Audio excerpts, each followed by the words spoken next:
nga ay leeral yu am solo si jëm si wàllum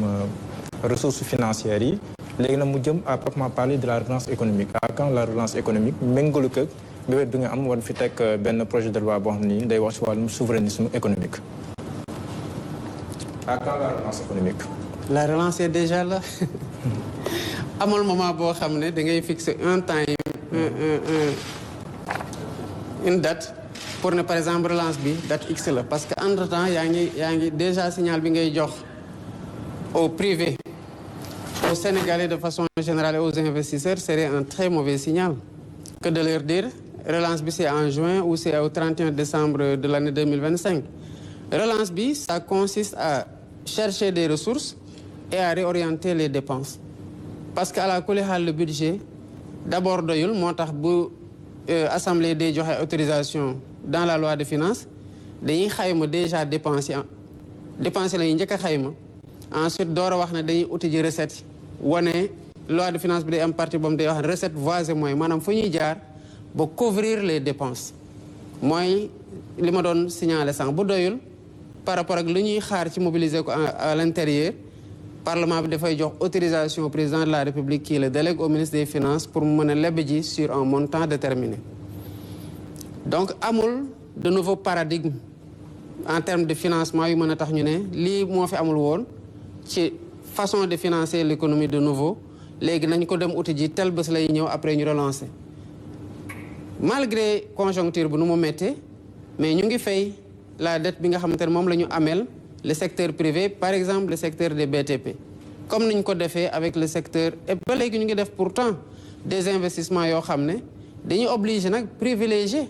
de nouveaux types de projets yoo xamante ne au lieu que ñu endetté wu mais dañuy waxtaan ak ñi nga xamante ne ci lañ ko bokkal pour dem vers du PPP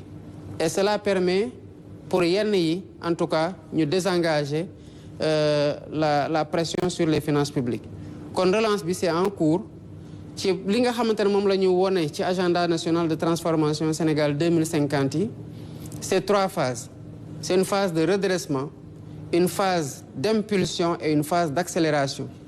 mais ce qu'il ne faut pas comprendre derrière c'est est-ce que dañuy toog di poser des projets et des réformes de redressement ba pare après doog a impulser après doog a accélérer non sur les 187 et plus de projets yi nga xamante ne moom lañ fi fekk parce que dañ fi fekkoon un portefeuille global de plus de 500 projets yenn projets yëpp da doon chevauché wu ñu rationaliser comme ni ñu rationaliser yeneen structures yi nga xamante ne dañu am yenn même mission yi ñu envisager leen fusionner ak yenn yi ñu supprimer